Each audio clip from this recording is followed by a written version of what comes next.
Bonjour et bienvenue, chers auditeurs et chères auditrices, au M-Talk by Crofi-Corec, le podcast que l'accélérateur M coproduit avec le groupe Crofi-Corec. Les podcasts M-Talk by Crofi-Corec, ce sont des moments de partage, mais aussi d'éclairage sur ce qui se passe sur notre territoire Aix-Marseille-Provence. Je vais donner tout de suite la parole à notre partenaire Crofi-Corec en la personne de Mathieu Capionneau qui va nous présenter notre invité et surtout nous dire quelle est la thématique du jour. Bonjour Franck, bonjour à tous nos auditeurs et à nos auditrices. Bonjour Yves, évidemment, bienvenue pour ce nouveau numéro des M-Talk by Crofi-Corec.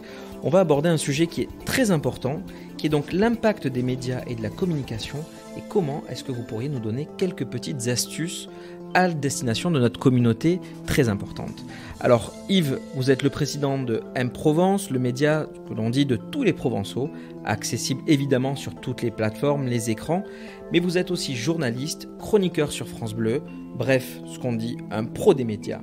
Racontez-nous votre parcours. C'est un parcours qui en effet a été un petit peu chaotique dans la mesure où moi j'étais plutôt dans le secteur de la finance et de la banque au siècle dernier. Voilà, et j'ai commencé à travailler sur les médias à partir de la fin des années 80, donc vous voyez, c'est pas vraiment hier, et à la fois en presse écrite et puis donc en radio avec notamment France Bleu Provence, qui s'appelait pas comme ça à cette époque-là, c'était Radio France Provence, voilà. Et puis la télé est venue un peu là-dessus avec la chaîne Marseille qui est arrivée dans le paysage au début des années 2000, et puis différents médias. C'est vrai qu'en ce moment avec la digitalisation dont on reparlera peut-être, il y a eu beaucoup d'émergence de nouveaux médias, et c'est pas fini puisque j'ai la chance d'être invité dans un média tout à fait dynamique et qui correspond à cette montée en puissance du digital. Bien, je ne cache pas mon plaisir, Yves, de te recevoir aujourd'hui sur ce podcast. On se tutoie alors. Ah oui, on va se tutoyer. Pour le coup, on va déroger à la règle. On vous voit d'habitude l'invité VIP, mais cette fois, je vais me permettre effectivement de te tutoyer, puisque nous sommes tous les deux, d'ailleurs, dans cette belle aventure de M-Provence depuis le tout début. Mais avant de rentrer dans le vif du sujet, donc, et du thème qui nous concerne aujourd'hui, on va passer à la séquence 13 entreprenants. Alors, on va te poser 13 questions exactement et on te demandera d'y répondre du tac au tac. En tous les cas, on sait que tu as cette spontanéité en toi. Je démarre par la première question.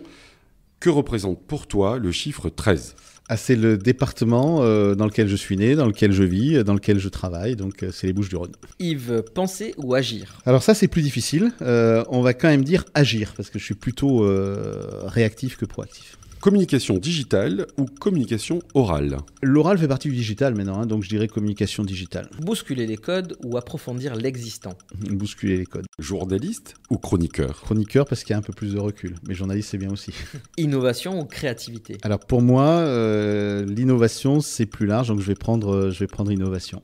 Interview ou reportage ? On va dire interview, les deux sont bien aussi, mais interview c'est la spontanéité, c'est le contact direct avec la personne, ça me plaît bien comme ça. Votre citation inspirante ? Alors c'est une citation du Guépard de Lampedusa, donc c'est plus une citation, j'allais dire, cinématographique que réellement littéraire, mais on dit à un moment dans ce magnifique film, il faut que tout change pour que rien ne change. Et je crois qu'aujourd'hui, on peut faire accepter l'innovation et les changements que dans cette perspective. Alors c'est une phrase un peu absconce, un peu compliquée, mais j'aime bien ça. Il faut que tout change pour que rien ne change.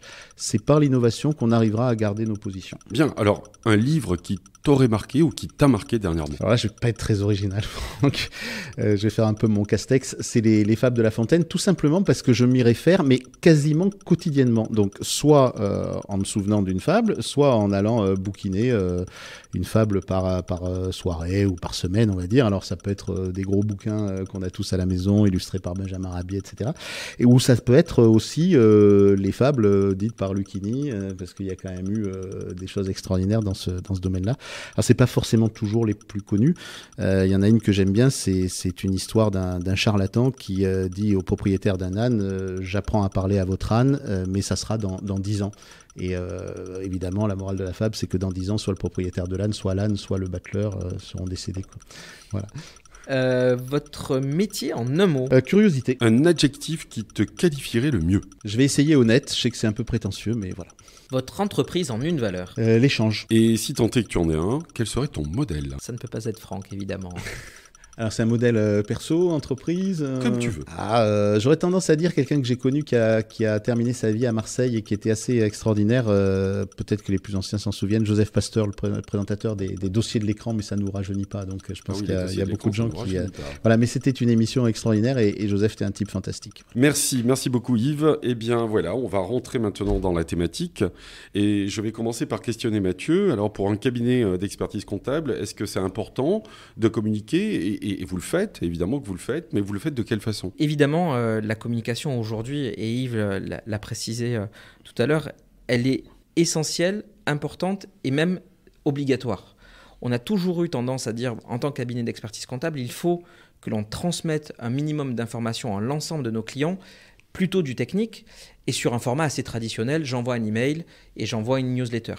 Évidemment, on était dans un environnement qui était contraint. Le cabinet d'expertise comptable, comme le cabinet de commissariat aux comptes, ne pouvait pas communiquer et encore plus ne pouvait pas faire l'équivalent de publicité et autres, puisqu'on n'avait pas le droit à de la publicité ou à de la communication. Le seul élément qui nous permettait d'un tout petit peu communiquer, au départ, c'était une publicité qui devait être non comparative. Donc on avait le droit de dire que je suis expert comptable, mais je ne suis pas expert comptable de un tel ou de un tel, ou je suis bon là-dedans.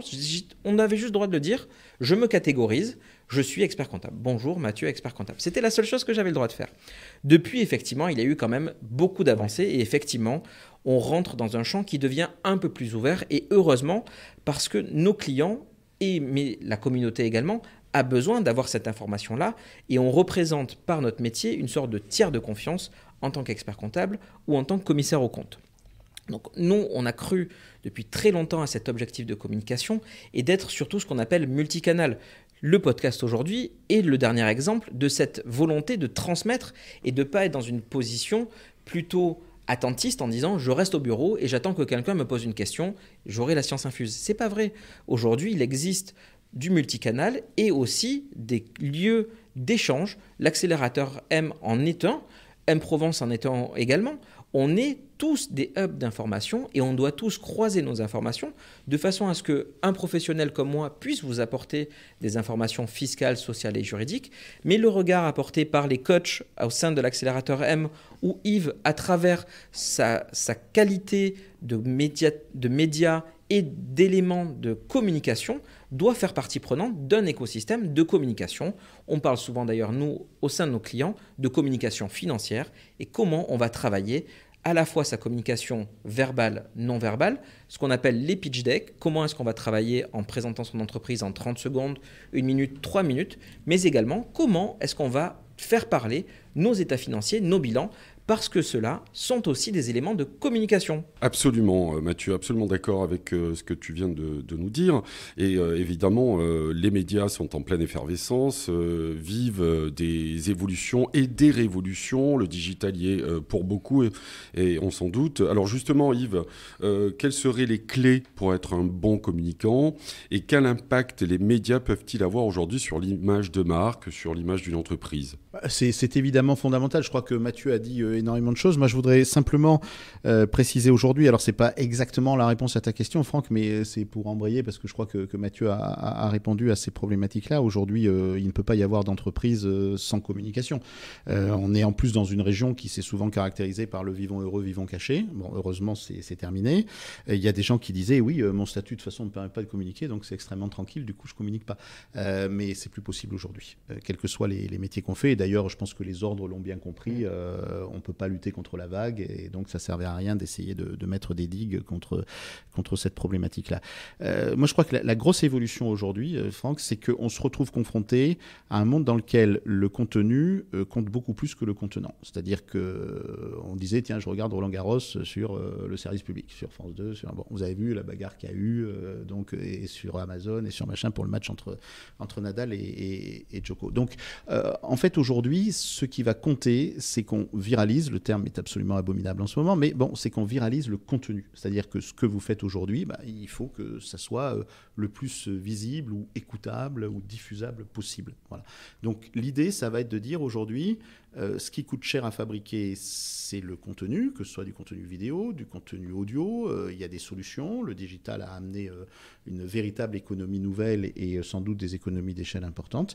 Mais la priorité, c'est qu'aujourd'hui, ce que je fabrique, le temps que j'y consacre, les moyens que j'y mets, données soit optimisée, soit valorisée par une diffusion la plus large possible. Alors, je te rejoins absolument, mais c'est vrai qu'il y a encore quelques années, voire quelques décennies, on avait l'impression que la communication, notamment la communication audiovisuelle, était réservée à des professionnels qui étaient très bien équipés. Aujourd'hui, on sent bien qu'avec ce digital qui aujourd'hui nous envahit un peu partout dans nos vies, personnel, professionnel, nous permet aussi d'accéder à des moyens matériels beaucoup plus accessibles. Et ça démocratise finalement la prise de parole.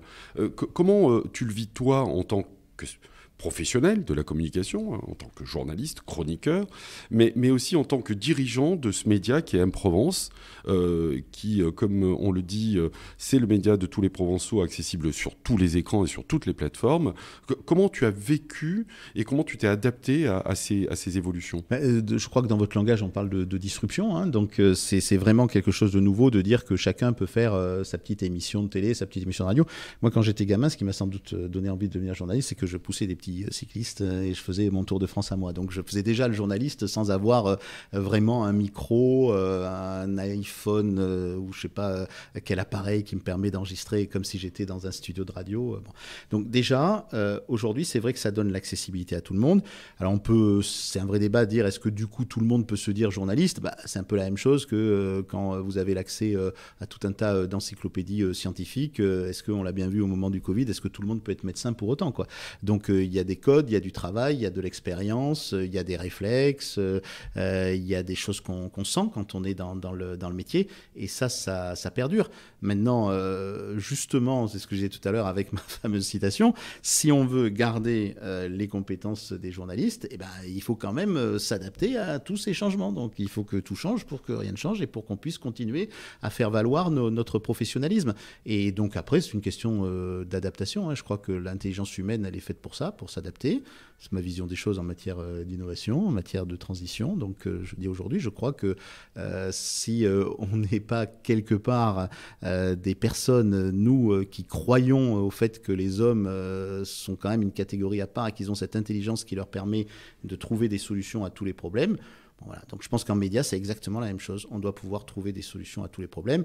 Et après, évidemment, il y a des amateurs qui vont s'éliminer d'eux-mêmes, il y a des professionnels, il y a des gens entre les deux. Le tout, c'est qu'il y ait un dialogue et c'est qu'il n'y ait plus, comme le disait Mathieu tout à l'heure, ces côtés très pénibles un peu. Moi, j'ai une caste, j'ai un ordre, j'ai un syndicat. Tout ça, ça va beaucoup évoluer, je pense, dans le monde de demain. Et alors, le monde de demain, c'est aussi un peu le monde d'aujourd'hui. On voit bien que les réseaux sociaux se multiplient, se démultiplient. On assiste aussi à l'émergence de cette économie de l'influence. Et là, alors, tous les réseaux sociaux sont mis à contribution. Et le dernier en date qui a vraiment le vent en poupe, c'est TikTok, par exemple. Comment tu as appréhendé, dans le cadre des activités de M-Provence, comment tu as appréhendé les réseaux sociaux, justement, et quels sont... Peut-être tu pourrais nous dire quels sont ceux que tu privilégies. Alors là, le problème, c'est que vous parlez à un vieux monsieur qui n'a pas trop l'habitude de tout ça. Donc en effet, j'ai une équipe qui est un peu plus compétente en la matière que moi, heureusement, pour parler de ces sujets. Donc moi, ce qui me fascine en matière de réseau social, tu parlais de TikTok à l'instant, c'est l'évolution brutale qu'on peut constater et qu'il peut y avoir sur ces réseaux. Il y a encore 6 mois, on parlait de TikTok comme un réseau plutôt pour les gamins. Maintenant, c'est là où il y a le plus de contenu, hein, en longueur en tout cas, hein, et apparemment très, très, très écouté. Donc il y a des évolutions qui sont extrêmement rapides et qui nous obligent à une agilité assez phénoménale. Après, je m'aperçois que je n'avais pas répondu à ta question sur ce point, Franck. Il y a en effet cette problématique de e-réputation qui aujourd'hui peut être catastrophique, c'est-à-dire qu'il suffit que quelqu'un dise un truc sur vous sur un réseau social. Après, pour lutter contre la marée, c'est difficile. Donc l'idée, c'est de ne pas se retrouver, déjà de faire tout ce qu'il faut pour ne pas se retrouver dans cette situation-là, ce qui n'est pas toujours évident, surtout quand on écrit des articles, quand on fait des podcasts, quand on fait des vidéos, il peut toujours y avoir un problème à un endroit ou un autre. Pour le moment, on y a échappé, Dieu merci. Mais l'idée quand même de tout ça, c'est que le réseau social oblige à une éducation et on n'a pas pris aujourd'hui réellement la conscience de ça. Alors, il y a des choses qui sont très, très spectaculaires. On a travaillé récemment avec la région Sud-Provence-Alpes-Côte d'Azur qui travaille sur une problématique aujourd'hui de lutte contre le complotisme carrément, c'est carrément affiché comme ça. Je sais que toutes les institutions aujourd'hui travaillent sur ces questions et que le monde de l'éducation nationale, et c'est pour ça que je pense qu'aujourd'hui l'enjeu qui nous attend, et c'est intéressant qu'il ait été mis en exergue pendant la campagne présidentielle, c'est l'éducation. Et l'éducation au réseau, ça veut dire en effet passer des messages aux plus jeunes, mais pas qu'à eux, sur la façon dont on utilise aujourd'hui ces outils, qui au départ peuvent être considérés comme un stylo à billes, hein. C'est rien qu'un vecteur de com, mais avec une puissance démultipliée considérable. Et enfin, nous, on utilise beaucoup LinkedIn aujourd'hui, mais on est aussi un peu sur le reste. La stratégie de notre directeur général, c'est plutôt aujourd'hui d'être sur ce réseau professionnel, et puis après, de commencer à pénétrer réseau par réseau, avec une stratégie par réseau, ce qui est assez compliqué, puisque chacun a ses propres règles. Oui, et puis des réseaux, il n'en manque pas. Hein. Donc, alors, Facebook se fait vieillissant, mais ils essaient de se rattraper maintenant avec le métaverse, et ce serait peut-être l'objet d'un autre podcast, parce qu'il y a tellement de choses à dire là-dessus, mais c'est vrai que Instagram garde quand même encore une place assez importante dans la communication sur ces fameux réseaux sociaux. Effectivement, Franck le rappelait, on parle de métaverse aujourd'hui. Est-ce que Yves, alors moi aussi je vais te tutoyer, on va déroger à la règle, hein. Est-ce que tu perçois déjà des évolutions potentielles de ton métier et pour M-Provence en particulier vers le métaverse, ou vers des changements radicaux de communication vers le métaverse, premièrement, et deuxièmement, je suis une société normale, standard, comment faire pour s'adresser à M-Provence ? Alors, sur le métaverse, moi, j'ai presque envie de dire que les médias, et notamment la radio d'ailleurs, a été précurseur de ce système-là. Alors moi, je ne suis pas un spécialiste du métaverse, mais je vois à peu près qu'on se retrouve dans un univers qui peut être un peu dual par rapport à son univers traditionnel. Et moi, aujourd'hui, je fais de la radio comme en studio. Depuis ma chambre, en ayant pris mon petit déjeuner le matin, hein, à 7h15, je ne suis pas en studio, hein. Je suis chez moi, tranquille et tout. Donc j'ai déjà le sentiment d'être un peu dans un autre monde, mais avant, je téléphonais, là j'ai une application qui me permet d'être comme si j'étais en studio. Ici, vous avez construit un studio, c'est extraordinaire de confort, de qualité de son et tout, etc. Donc j'ai l'impression qu'on a déjà un peu, notamment pour la radio, et puis il y a la voiture, hein, parce qu'en effet, si aujourd'hui le son et le podcast cartonnent, c'est parce qu'avec des écouteurs, on peut, quand on fait la cuisine, je rassure mon épouse, c'est pas demain la veille, mais donc on n'a pas les bruits de friture ou les trucs où tourner la tête quand on regarde la télé, on a ses oreilles et ses écouteurs et on fait la cuisine. Quand on fait son jogging, c'est pareil, c'est pas non plus une activité principale pour moi, mais par contre, ça se saurait. Mais quand je suis dans la voiture, oui, je trouve qu'aujourd'hui, la voiture est un endroit assez extraordinaire pour les médias, et notamment avec puisqu'on parle de radio, avec le DAB, hein, qu'on n'a pas complètement encore utilisé. On commence à avoir des petites vignettes photos, hein, maintenant, quand on a le DAB dans la voiture, mais normalement, on devrait pouvoir faire aussi de l'image quand on est arrêté, bien entendu. Voilà. Donc tout ça, ça a beaucoup évolué. Alors ça, c'était la question sur le métavers. J'espère que j'ai pas trop botté en touche. Et la deuxième, tu me rappelles, Mathieu, comment contacter M-Provence si je suis une entreprise aujourd'hui qui a envie de communiquer ? Donc en effet, c'est vrai qu'aujourd'hui sur le site, on a un certain nombre de possibilités pour que les gens nous joignent. Sur les réseaux aussi, hein, très souvent, donc notamment par LinkedIn, on a des contacts. Et puis après, on a une action commerciale de terrain aussi. Donc normalement, on doit pouvoir nous trouver. En principe, et puis je rappelle aussi qu'M-Provence diffuse sur BFM Marseille-Provence la rubrique santé. C'est vrai, merci Franck. Bien, nous arrivons maintenant au moment de la story. Donc je vais commencer par m'adresser à Mathieu en lui demandant de nous faire un retour d'expérience, une anecdote qui, avec un client ou peut-être même au sein du cabinet Croficorec. Donc en termes de médias, de l'évolution de ces médias et puis de l'évolution aussi de la manière de communiquer, quel serait ce retour d'expérience ou cette anecdote que tu pourrais partager avec nos auditeurs et auditrices ? Alors Yves l'a rappelé, effectivement, aujourd'hui on est multicanal et on a besoin de pouvoir s'adresser à différentes communautés et donc d'avoir une stratégie qui s'adresse à chacune de ces communautés. Et on l'a rappelé tout à l'heure, on vient de passer un cycle avec le Covid, avec beaucoup de choses où on s'est rapprocher de soi, rapprocher de ses équipes, et on a dû développer des nouvelles relations qui n'étaient que digitales. Et donc, pour une fois, je vais un peu parler de nous. Je vais prendre 2 exemples qui ont eu lieu très récemment. La première, c'est lors du premier confinement, pour pouvoir garder le lien avec nos propres équipes, on a décidé de créer un jeu interne sur de la cuisine. Donc on est allé voir des chefs étoilés locaux, on a créé des contenus médias et on se dit, est-ce qu'un cabinet d'expertise comptable, quelle est la vocation à créer des plats avec des chefs étoilés? La raison, elle était simple, elle était de pouvoir créer du lien, annuler l'isolement potentiel et pouvoir dire à nos collaborateurs puis nos clients, attention, il y a un vrai enjeu de bien-être des collaborateurs et ce bien-être-là, il passe évidemment par la qualité de vie au travail, par le bien-être que l'on a en entreprise, mais parfois aussi le rapprochement que l'on a chez soi. Et le chez soi, ça passe aussi par le temps de repas. Et donc ce temps de repas, on a développé des cycles entiers avec entrée, plat, dessert, sur comment est-ce qu'on va pouvoir aujourd'hui penser le bien-être de soi avec des chefs sur des recettes en 1/4 d'heure ou en 20 minutes. C'était évidemment une chose qui est complètement différente avec une image qu'on peut avoir qui est portée par et véhiculée par un cabinet d'expertise comptable. Le deuxième élément que l'on pourrait évoquer, c'est évidemment ce nouveau média, le podcast, les M-Talk. Aujourd'hui, le M-Talk a une vocation, c'est dire, vous, chers auditeurs, chères auditrices, pensez à communiquer avec nous, interagissez avec nous, dites-nous quels sont les sujets avec lesquels vous avez envie de travailler et nous, avec l'accélérateur M, Croficorec et l'ensemble de nos partenaires, on va pouvoir diffuser du contenu de qualité puisque l'essentiel, et Yves l'a rappelé, c'est le contenu. Le contenant, c'est aujourd'hui le podcast. Demain, ça pourra être un autre format. L'essentiel, c'est le contenu. Et donc, nous allons continuer à travailler là-dessus et nous vous remercions encore une fois de votre fidélité. Bien. Et bien, à toi, Yves, qu'est-ce que tu pourrais dire à nos auditeurs et auditrices?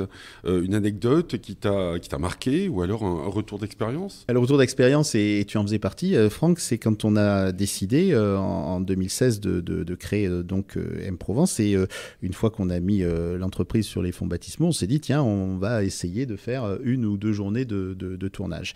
Et donc on avait dit comme on veut être généraliste, on va travailler à la fois sur le sport, sur l'entreprise, sur la santé. Et donc on avait pris un théâtre donc à Château-Gombert, donc le Roudelet Félibrin pour pas le citer, parce que on était un peu dans la philosophie de M-Provence de dire on va vers des gens qui ne sont pas forcément prophètes en leur pays. Donc là, on était avec ces amis qui sont très connus dans toute la francophonie, mais plus connus finalement à l'étranger que ce qu'ils le sont en France, et notamment dans notre région, et peut-être aussi notamment dans notre ville. Et donc là, on commence à parler avec les technos et tout, et moi je leur dis, j'espère qu'on pourra faire 16 émissions dans la journée. 16 émissions dans la journée, avec des changements de plateau, avec des gens qui vont arriver à l'heure, pas à l'heure, etc. Ben, on a tenu le challenge. Les 16 émissions ont été montées à l'époque, c'était par Denis Rouzotte qui repartait sur Toulouse et qui a fait ça dans son camion pendant la nuit. Donc on avait les émissions montées le lendemain. Celle qui a le mieux marché, c'est celle que Franck a animée. C'était une émission sur l'entrepreneuriat, c'était super sympa. Mais du coup, on a prouvé qu'on pouvait, sur des médias même lourds comme le média visuel, donc le média vidéo, qu'on pouvait avoir une forme d'agilité. Et ça, c'est des souvenirs qui sont extraordinaires. D'abord parce que c'est des bons souvenirs entre copains. Et puis voilà, après j'ai un souvenir aussi d'une opération qu'on a faite avec un groupe le 15 mars 2020. Donc le soir même, M. Macron nous disait demain on ferme. Et ça c'est un peu comme l'histoire de septembre 2020. Tout le monde sait où on était le 15 mars 2020. Et là on avait réussi en effet à réadapter avec un autre de nos sociétaires, David Bérard, toute une opération pour un groupe qui devait se dérouler du côté de Malmort, qui finalement a été déporté à Nîmes, et on a tout changé, tout fait évoluer, et puis voir ce groupe qui se disait mais c'est pas possible, un Barnum audiovisuel qu'on arrive à bouger en 24 heures, ça n'existe pas. Et donc aujourd'hui c'est vrai que le monde du média permet de faire des petits exploits de ce genre. Et donc, c'est des très, très bons souvenirs après. Je ne vous dis pas qu'il n'y a pas de stress quand on se lance. Mais c'est un peu la marque de fabrique, c'est ça. C'est adaptation, souplesse, agilité. Oui, exactement. Et les nouvelles techniques de communication le permettent, justement. Oui, après, en matière de matos, il y a toujours un moment où il faut quand même un petit peu de matériel. Il faut des connexions, il faut de la fibre. Il ne faut pas avoir des coupures toutes les 30 secondes. Donc, non, c'est quand même encore, heureusement, un métier de professionnel et un métier dans lequel il y a aussi du hardware. Bien. Alors maintenant, en une phrase, je vais vous demander une phrase ou une minute. Une phrase, c'est peut-être un peu court. Je vais vous demander à l'un et à l'autre de nous dire que devraient retenir les auditeurs et auditrices de ce podcast. Il a été dit beaucoup de choses et effectivement Yves l'a rappelé. On a à la fois aujourd'hui accès à un certain nombre de médias, mais également il ne faut pas oublier la notion de professionnalisation de ce propre média. Donc si on devait essayer de retenir un élément, c'est aujourd'hui de dire attention, choisissez bien votre média, choisissez bien peut-être 1 ou 2 médias et créer du contenu de qualité sur ces médias. Ça ne sert à rien d'aller saupoudrer sur TikTok, Snapchat, Insta, Facebook, LinkedIn, parce qu'au final, vous allez perdre votre audience, mais animer votre audience, créer du contenu de qualité, et de là, vous pourrez en créer d'autant plus. Yves, dis-nous ce que devraient retenir nos auditeurs. Que les métiers des médias sont fabuleux et passionnants et que donc, puisqu'il y a beaucoup de débouchés dans ces métiers-là, ça doit être extraordinaire pour les enfants ou les petits-enfants des gens qui nous écoutent. Eh bien, on l'espère. Alors, on arrive quasiment au terme de ce numéro des M-Talk by Croficorec.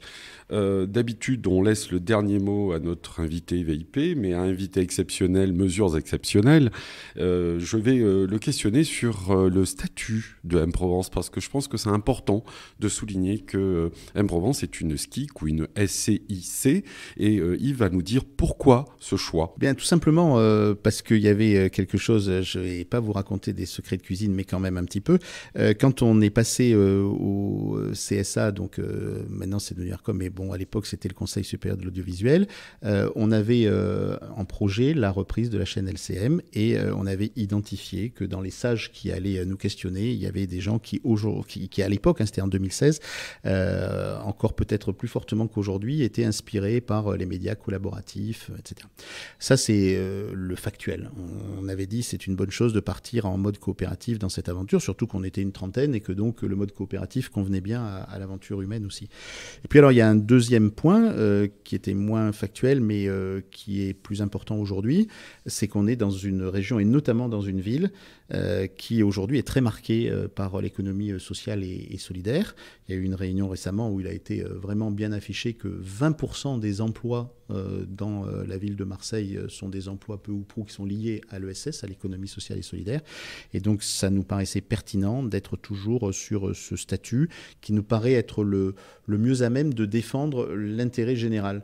En fait, et c'est aussi quelque chose que je vis moi personnellement très fort, je pense qu'aujourd'hui, on se dit, bon, intérêt général, c'est la somme des intérêts particuliers. Moi, je pense qu'on manque de projets d'intérêt général, notamment sur ce territoire, et que ces projets d'intérêt général doivent permettre après à chacun d'en bénéficier pour en faire son intérêt propre. Donc je dis toujours aux équipes ou même aux sociétaires, ne vous demandez pas toujours ce que vous pouvez faire pour M-Provence, mais demandez-vous ce que M-Provence peut faire pour vous, parce qu'il peut y avoir, en étant avec nous, des possibilités pour chacun de s'épanouir et de se développer dans ses activités. Et ça va d'ailleurs jusqu'à l'adresse du siège. Le siège de M-Provence, je crois qu'aujourd'hui, il est au Cloître. Oui, bien sûr.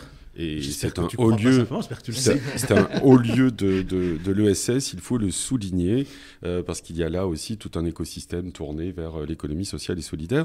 Tu disais qu'au début de l'aventure, nous étions 30, je me mets dedans, puisque j'y suis encore, et avec grand plaisir.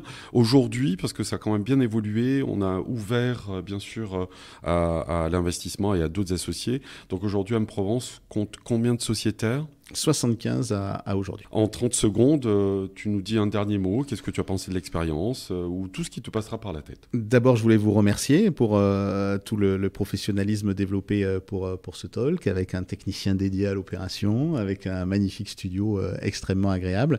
Voilà, donc du professionnalisme, mais je ne suis pas étonné en venant ici. Et puis, je crois qu'il faut qu'on travaille de plus en plus ensemble. On est sur un territoire qui souvent a manqué peut-être un peu de jeu collectif. Il faut qu'on arrive à non pas rajouter des réseaux aux réseaux qui existent déjà, mais faire en sorte qu'on puisse avoir des catalyseurs. Et M-Provence ambitionne de l'être. C'est pas histoire de rajouter des heures de réseau à des gens qui sont déjà très pris, mais c'est le fait de dire que peut-être ça peut être un point de rencontre et un point d'accélération et une caisse de résonance de tout ce qui se fait de bien sur le territoire, et notamment de ce que vous faites tous les deux, Mathieu et Franck. Merci Yves, merci Mathieu. Merci Yves, évidemment, et puis bravo, parce que le format SCIC, et Franck a eu raison rebondir là-dessus, est quand même un format d'entreprise assez particulier. On voit plutôt cette typologie d'entreprise sur des ex-DSP, des ex-croissances de services publics. Et rares sont les entrepreneurs qui ont décidé de s'engager avec cette forme d'entreprise. Donc bravo, et puis passer de 30 à 75 avec finalement 6 ans d'exercice ou 5 exercices clos, c'est tout bonnement remarquable. Donc bravo à AM Provence, et puis bonne continuité à AM Provence. Merci chers auditeurs et auditrices pour votre écoute. Merci évidemment aux équipes de l'accélérateur M et à Thomas, à Pierre, à Franck, à Lisa, Laura de chez Croficorec. À très bientôt pour la prochaine écoute du podcast. Voilà, nous sommes au terme de ce numéro. Nous vous rappelons que vous pouvez retrouver nos podcasts M-Talk by Croficorec sur l'ensemble des plateformes de diffusion. On diffuse absolument sur toutes les plateformes. On publie le deuxième lundi de chaque mois à 13h13 exactement. Je répète bien, à 13h13 exactement. On vous attend nombreux pour écouter ce numéro et d'autres numéros. N'hésitez pas aussi à réécouter la saison 1. Et puis on vous dit et on vous donne rendez-vous. On vous dit à très très bientôt. Merci.